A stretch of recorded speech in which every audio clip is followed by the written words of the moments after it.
Welcome to the Fair Deal podcast. This is host Josh Kilroy. I'm joined today by my guest, Mayor Bryan Kennedy, Mayor of Glendale, Wisconsin, and an old friend. Bryan is, in addition to being the mayor, he was a university professor. He graduated from the University of North Carolina. He may or may not have been there when Michael Jordan was on the basketball team. I don't want to age anybody here. He was active in the American Federation of Teachers. In fact, he was the state union president, particularly when Act 10 was a pressing issue. He is currently the president of the Democratic Municipal Officials, a national organization that represents Democratic mayors, city council members, school board members, and other elected officials. Bryan is also a member of the Democratic National Committee, where he advocates for policies that strengthen local governance and fosters inclusive economic development. Thank you for joining us, Mayor Kennedy. It's a pleasure. Thanks for having me. All right, great. So it's unfortunate to have to speak under these circumstances where we have a president who is wreaking havoc left and right. Just this week, he gutted the Department of Education, which is a topic near and dear to both of us, but certainly you. So let me just start by sort of getting a general sense of the president and what he is up to and where we stand as a nation. Sure. So, as a local elected official, my biggest concerns are the money that typically comes back to cities and school districts. And he seems to just have this incredible desire to starve the local government and the state governments. We've seen a lot of these folks with their Republicans before him, people like Paul Ryan, who want to have these austerity measures at the federal level, but rarely did they ever talk about they wanted to starve the states and the schools and the cities. And Trump has taken this really just to the next level. So we're seeing significant cuts that are going to come down this next year to my local health department. Actually, we have a meeting coming up next week to discuss how do we fill in those gaps? Can we fill in those gaps? In the state of Wisconsin, we have revenue limits. So I can't just jack up property taxes at the end of the year to cover the shortfalls from the federal government. I have limits imposed by the state. We're concerned about money coming back to the fire department and the police department that used to be there to help fund some of the programs that we offer through the fire department and through the police department, ones that help make the community safer, help educate people in the community. So, obviously those are concerns. I sit on the regional sewage district, the Milwaukee Metropolitan Sewage District that represents 28 communities or services 28 communities in the greater Milwaukee area. And, we just found out that our green soils program is going to lose $19 million. That's a program where we work with local farmers to help them transition their land so they don't use pesticides, they don't use herbicides. And as you will exit farming, that land transitions into being protected green space. And we help them transition that land to have more indigenous plantings that will drink up the water, right? So we try to trap as much stormwater where it falls to prevent flooding throughout the region. We just lost $19 million to fund that program. And so there are significant concerns. And that's just my own example of what he's doing to cities. But, as president of a national organization, I talk with people all across the country who have far more, I guess, far larger concerns. I happen to be the mayor of a city that has a pretty sizable tax base. Half of our tax revenue comes from business and industry. So we've got a lot of retail, a lot of commercial, a lot of industrial that helps fill in that tax base. But I've talked to folks from other cities, even much larger than mine, that are not sure how they're ever going to meet a lot of these cuts that Trump and the Republicans in Congress are imposing upon our cities. Right. Now, I believe as the DMO, the Democratic Municipal Officials, just had a big training or something with officials across the country. We did. A little background. DMO represents tens of thousands of Democrats who hold local office. So if you are a Democrat and you are a mayor, you sit on a city council, you're on a school board, you hold some other local elected office, like you're elected to a library board or to a community college board, you sit on a school board, you're a city clerk, any of these positions that are elected at the city or school board level across the country, if you're a Democrat, your home in the Democratic Party is DMO. And this past weekend, we held our first ever candidate camp, an all-day training, a virtual training, where we basically put out the all call to all of the state parties and said, we're going to offer this free training, help us sign people up. We want to help people understand what they have to do to put together a campaign to run for local office. And we had over 500 people from across the country register. Right. And obviously, the largest number were from California, which you'd expect, the biggest state. But two real standouts here.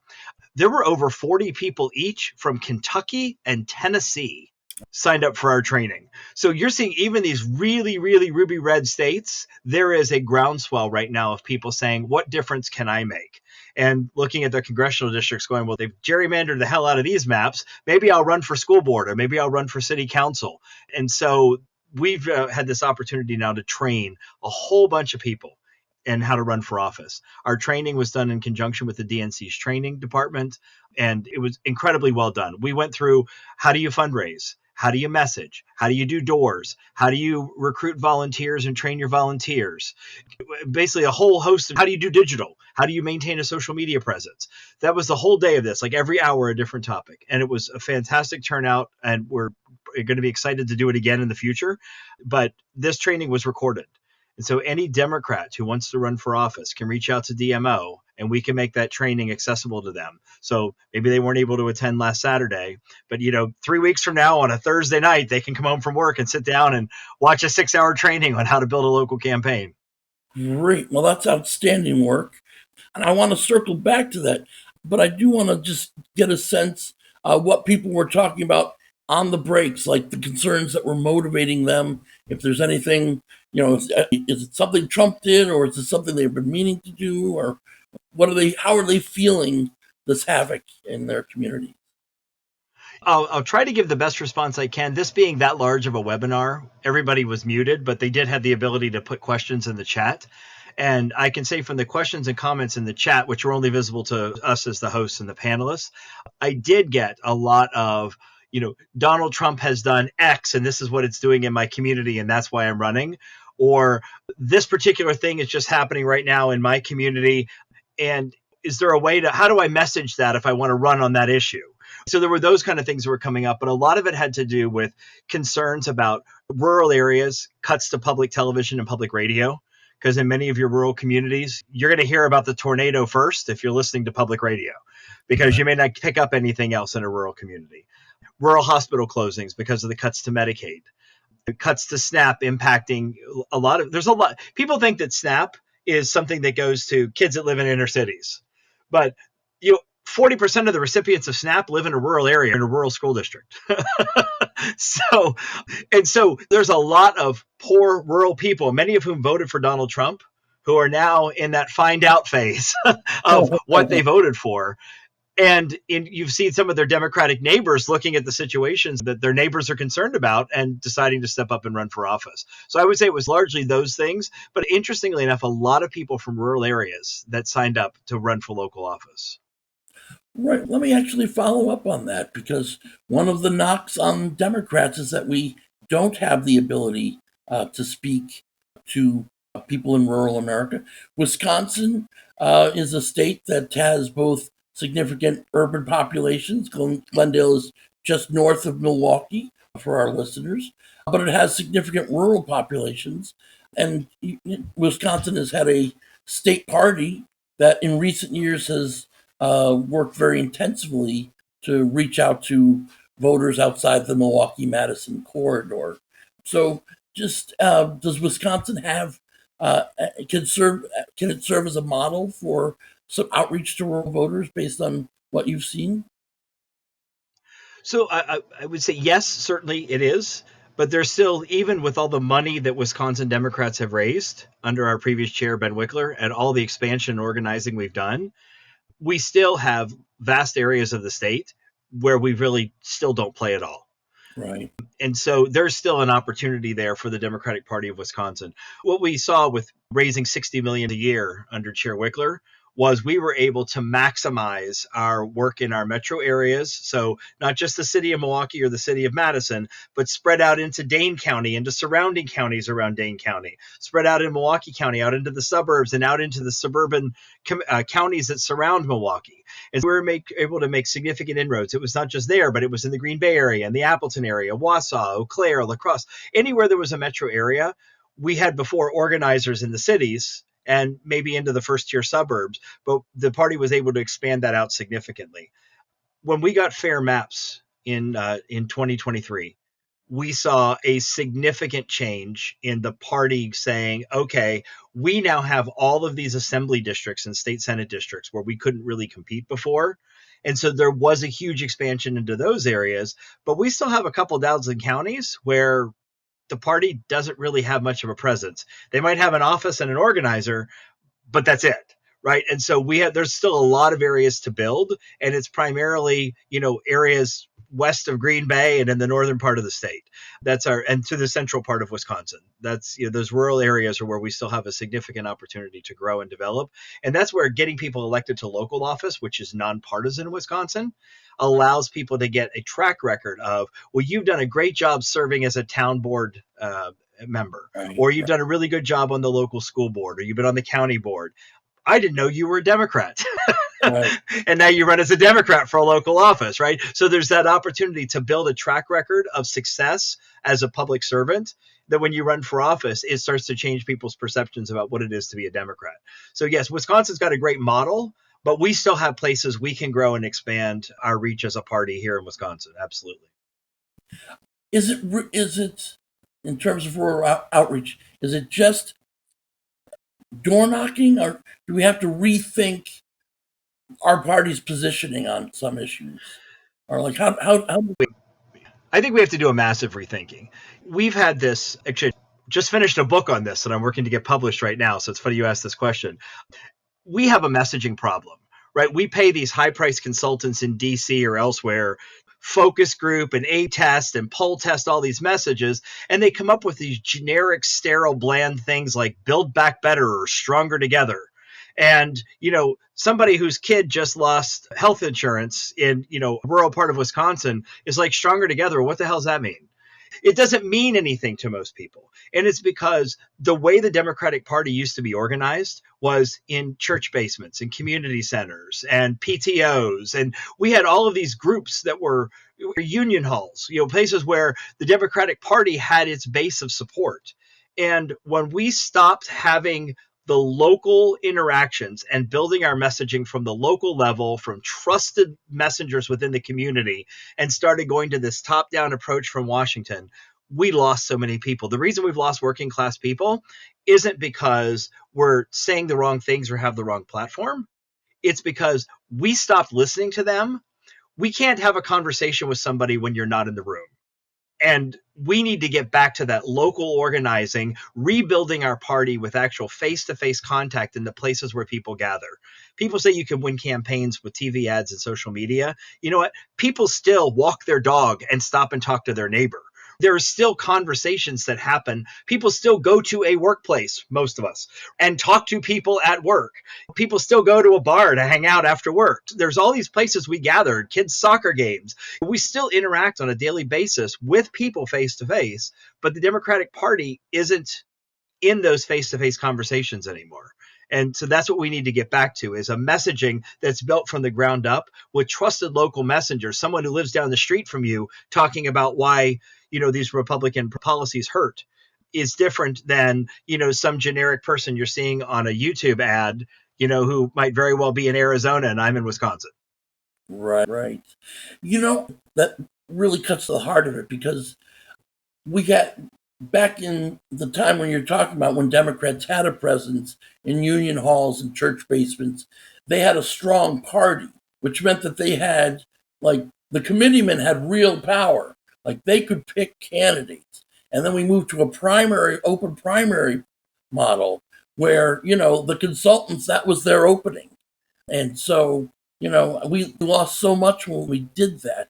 And I don't feel comfortable advocating against open primaries, but like structurally, I think that's, where the issue is, empowering the local committeemen to, have more say in the party. They used to say, I think you could still do this within an open primary system, actually. if you're running for a local office or if you're running for a state legislative seat, you should be meeting with community groups and talking to them face to face and building your coalition of support.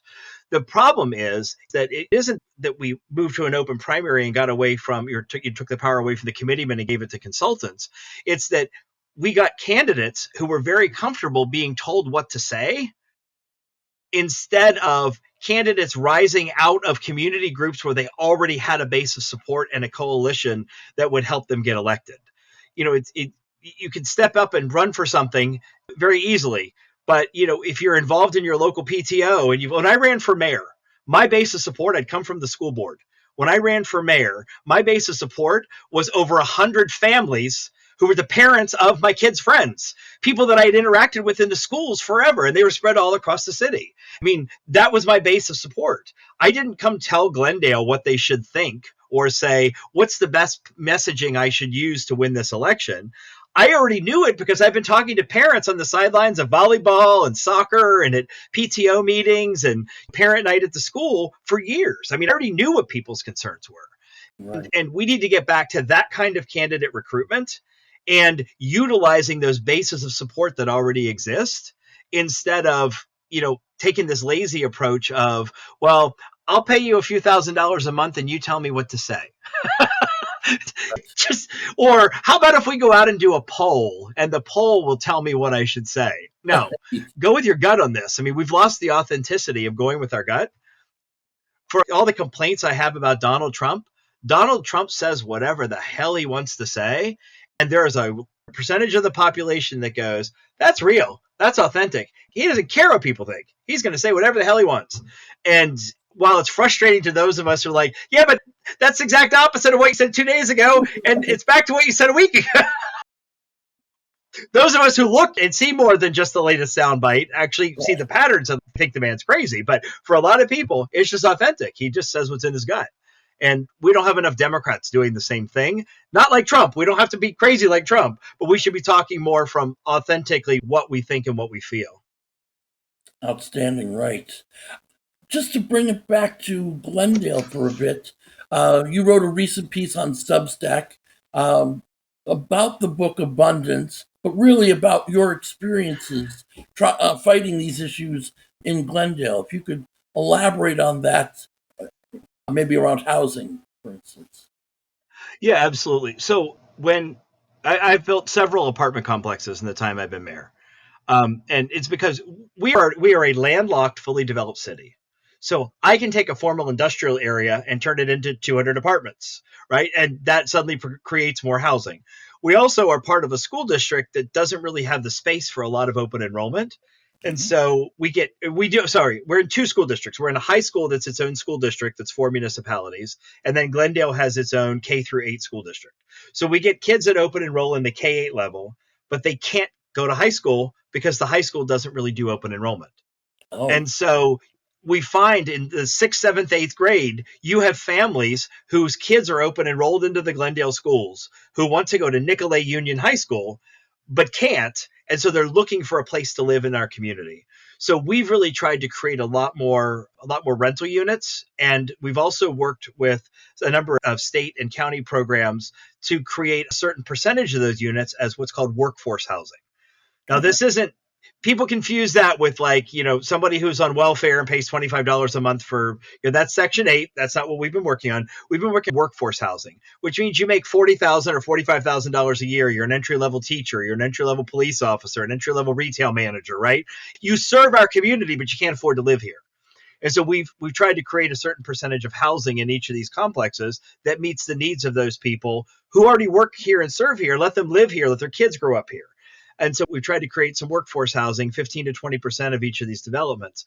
And the NIMBYs, the not in my backyard folks, right. oh my God, they come out and they start complaining about this and the other, and it comes out, or they're concerned about well, what kind of people? And I'm like, well, that's racial right there, right? I'd start calling people out. When you say, well, those people, well, no, they're going to become our people, right? They're going to be a part of our community. Right. And so, but yeah, it's been interesting. A community that's very, very liberal. I've had people that will turn up to these things and want to fight against affordable workforce housing for Right. people that already work in our community and serve here. And so his book struck a chord. We haven't found all these projects tied up in court for 10 or 15 years, like some of the egregious examples that particularly Ezra Klein and the portion of the book that he wrote tends to highlight, like the rail and the high-speed rail in California that went nowhere, right? Or the fact that there's basically no affordable housing in San Francisco. We haven't gotten to those extremes where they tie things up in court for 10 or 15 years, but they do come out to the public hearings, and the things that they say really do highlight they're not as liberal as their voting record. And they have intense fear of change, of people coming in from the outside. And so I've had to work to overcome that. And we've had multiple successes now with a lot of new people moving into the community. Right. Turns out they're okay. They became members of the Glendale community, and their kids go to school here, and they show up at the PTA meetings, and they're there at the 4th of July and the other city events and the concerts in the park. And turns out they're just like everybody else, but their fear was based on nothing. Right. If I recall your column on that, one of your observations was that in many instances, you lack the authority to make the next move on a project, right? There was some issue where you, as the mayor, being able to keep these projects moving. Did I understand that correctly? So we have a planning commission and a planning and architecture review commission, which is called the planning commission for short. And then we have a community development authority. And so those are approval bodies. Yes, I appointed those people, but I can't tell them how to vote. And so these projects have to go through these other commissions that are not me. Right. And so they have to win the vote of members of the community and the people that serve on these boards.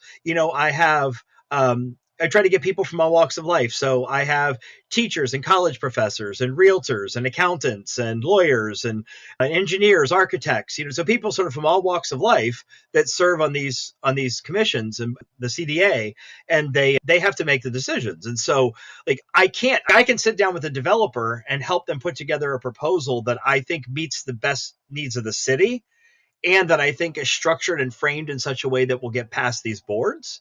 Right. But ultimately, I don't decide, right? The mayor's not the king. Right. So the neighbors appointed to these commissions that I appoint and the common council has approved, they have to decide whether or not these complexes get built. And so they're the ones holding the public hearings where the neighbors are coming out and yelling at them, right? They're not elected officials, they're appointed.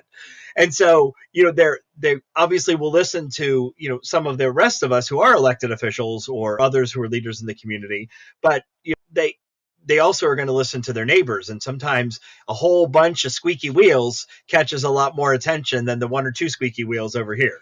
Right. Yeah. Okay. Well, moving up from the local level a little bit, Trump does so many things. One of his more recent provocations was to raise tariffs on Brazil because of the way they treat their former authoritarian president, who Trump greatly admires. You've been to Brazil. I believe you speak Portuguese, if I remember correctly, and you've written about this. I just wanted to get your insights on that. Yeah, so it's interesting how Trump personalizes so many things. Like, I'm going to depart from the Brazil part of this to talk about something happening right now, right? These Epstein files. He was a good friend of the worst thing to be is a good friend of Donald Trump's, because as soon as you screw up, it's like, I never met the guy before. I don't know who he is. But he obviously was a very good friend of, had traveled with Epstein, had Epstein at Mar-a-Lago. But he hates it when things become personal or when he thinks it makes him look bad. And the correlations between Jair Bolsonaro's trial in Brazil and the charges that were brought against Trump but never actually had a chance to go to trial are so similar.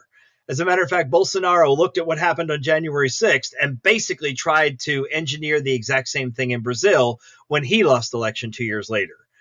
And the thing is, Brazil has its own independent judiciary, and they followed through right now. The cases before the Supreme Court actually gets tried at the Supreme Court level because it's a former president about charges when he was in office and refusal to leave office. And so that case is moving forward, but Trump internalizes it because so many people in the news media make the correlation to, well, this is just like January. And then all of a sudden he's like, well, now they're attacking me. Well, no. So he then decides, well, if Brazil's going to do this thing that makes me look bad or makes me feel bad, I'm going to impose tariffs on them. And the funny thing is about Brazil's judiciary, they also, when the current president is Luis Inácio Lula da Silva, he was president before for 8 years. And then after he left office, there was this whole investigation that was done in which he was brought up on charges of fraud and bribery after the fact, after he was no longer president. And so he actually spent time in prison on those charges. And through the appeals process, when it eventually got, so this was because he wasn't in office at the time, all these things had happened after he left office. It went through the regular courts. It didn't go to the Supreme Court, but eventually got appealed to the Supreme Court. And the Supreme Court looked at the entire case and said that there are too many holes in these cases. That yes, you may have convinced lower courts to convict the guy and send him to prison, but we're going to overturn this and order his release. And a year or so later, he was president of the country again. So, you can see that the justice system in Brazil, it has its own way of working. The guy who's currently president spent time in prison on charges that later were dubious. But the guy who was president after him, in between, he is now being tried according to their judicial system. And we don't know what will happen. For all we know, he could end up being exonerated.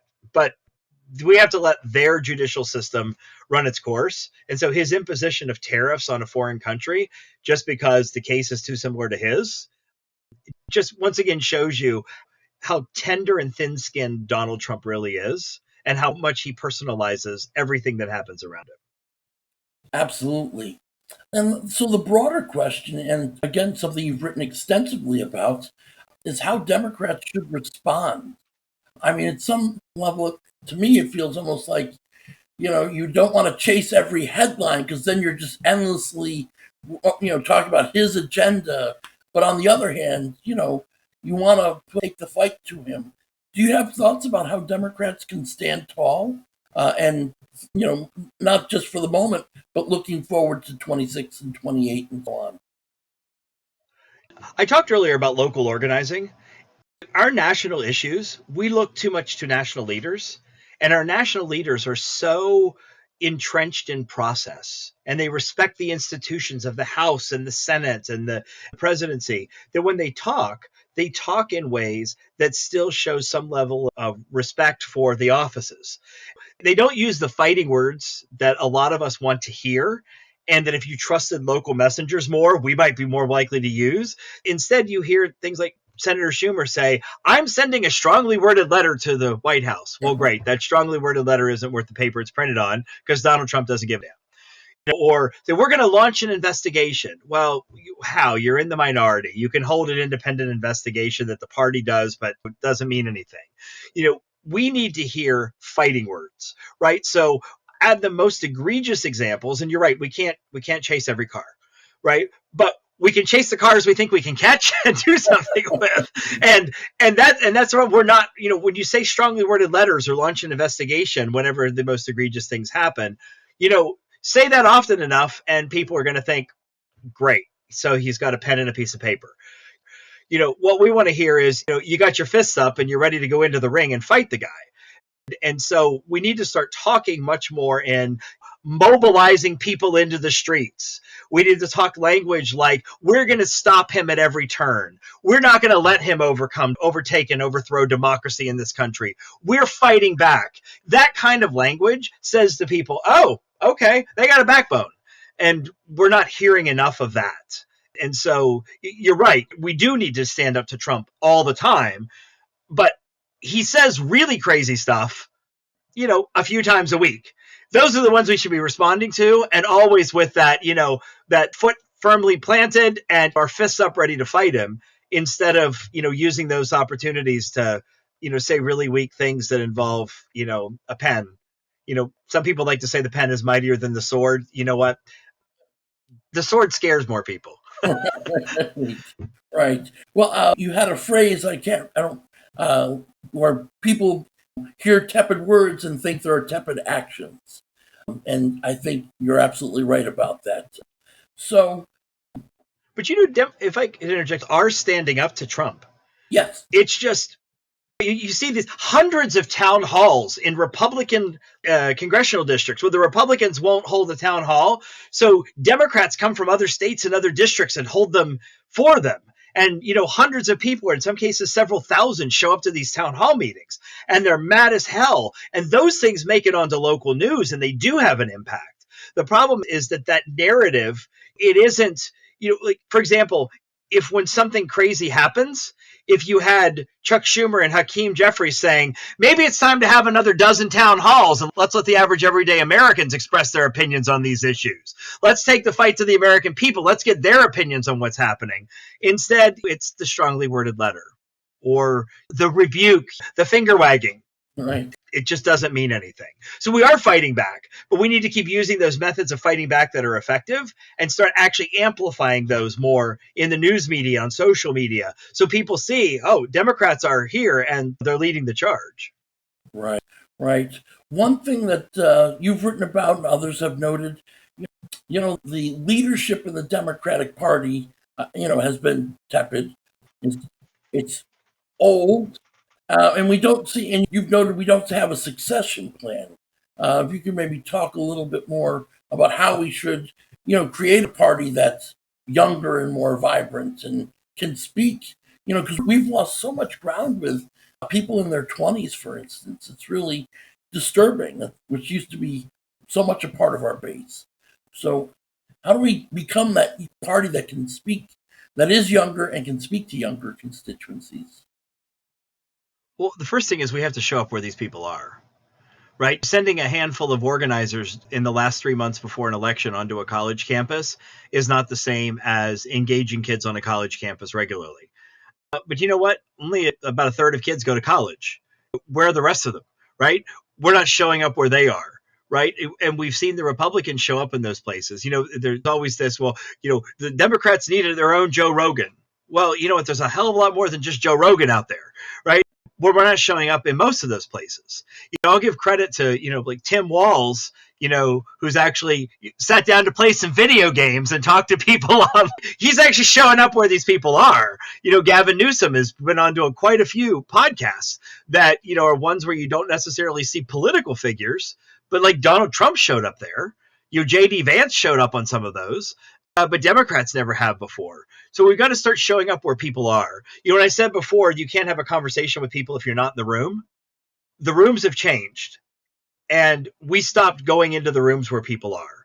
And so we need to get back to finding out, where do we find these groups of people that we need to reach, and then showing up where they are and engaging with them and having conversations. And more important than telling them what we're going to do for them, we need to be listening.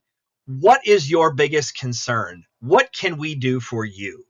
Right. And when we build a platform based on what people tell us, well, they're going to see themselves in that platform and show up. Donald Trump didn't address housing at all in the last election. Kamala Harris tried, but she tried with a message of, we're going to build 3 million houses. But that message was poll tested by some millionaire consultants in DC.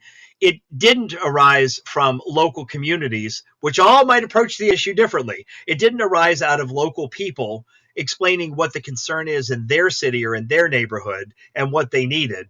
They tried to come up with this one size fits all approach with language from 30,000 feet that nobody can see because it's too far up in the air. And so that tangible, showing up where people are, listening to them, and creating a platform that's much more localized, that addresses the concerns of people in different states and in different communities, is where we find and reach those people and bring them back into the fold again. Absolutely. I couldn't agree more. And that sounds, unless you have some other final words, that seems like a great place to end the conversation for now. Mayor Kennedy, I appreciate you taking the time to come speak to us today, and I hope to have you back on sometime in the future. Okay, well, thanks for having me. It was good to talk to you again.